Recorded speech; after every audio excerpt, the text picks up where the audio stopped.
கடந்த காலம் தெரியாதவனுக்கு நிகழ்காலம் இல்லை, நிகழ்காலம் இல்லாதவனுக்கு எதிர்காலமே இல்லை.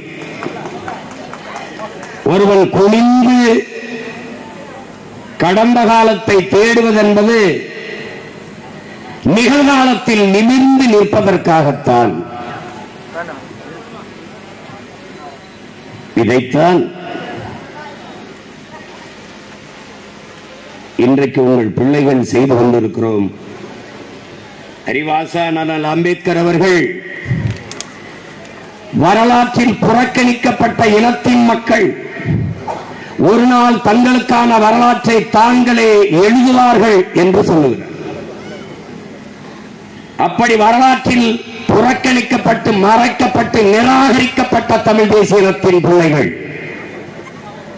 தங்கள் இனத்தின் வரலாற்றை தோண்டி எடுத்து துடைத்து புரட்சிகர அரசியல் வரலாற்றை எழுதிக் கொண்டிருக்கிறோம்.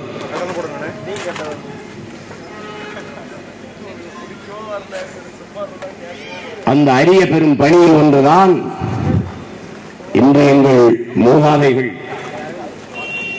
போற்றத்திற்கும் வணக்கத்திற்கும் உரிய முன்னவர்கள்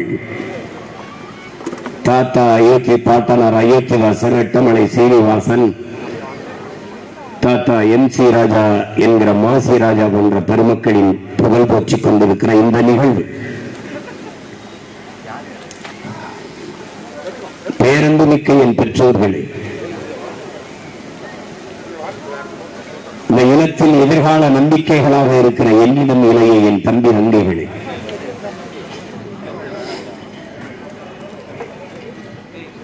தமிழரின வரலாற்றில்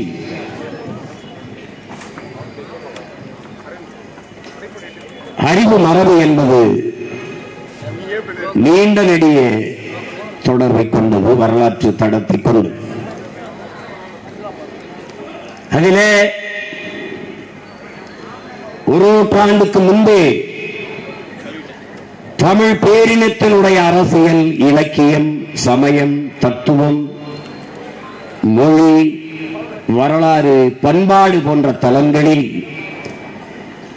தன்னுடைய ஆளுமையை செலுத்திய பெருந்தகைதான் நம்முடைய பகுத்தறிவு பாட்டனார் அயோத்திதாச பண்டிதர் அவர்கள். தமிழ் அறிவு மரபினுடைய நீட்சியாக, அதன் தொடர்ச்சியாக வந்தவர் நம்முடைய பாட்டனார்.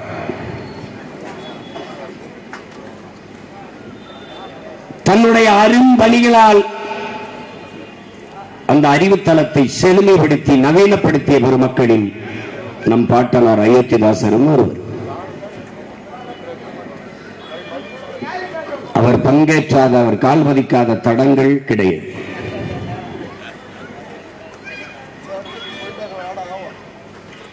இங்கே முற்போக்கு, சமூக சீர்திருத்தம், பெண்ணிய உரிமை, சாதிய ஒழிப்பு, சமூக நீதி என்றெல்லாம் பேசுபவர்களுக்கு மிக மிக மிக முன்னத்தி முன் தடம் நம்முடைய பெருமைமிக்க பாட்டனார் அயோத்திதாச பண்டிதர்.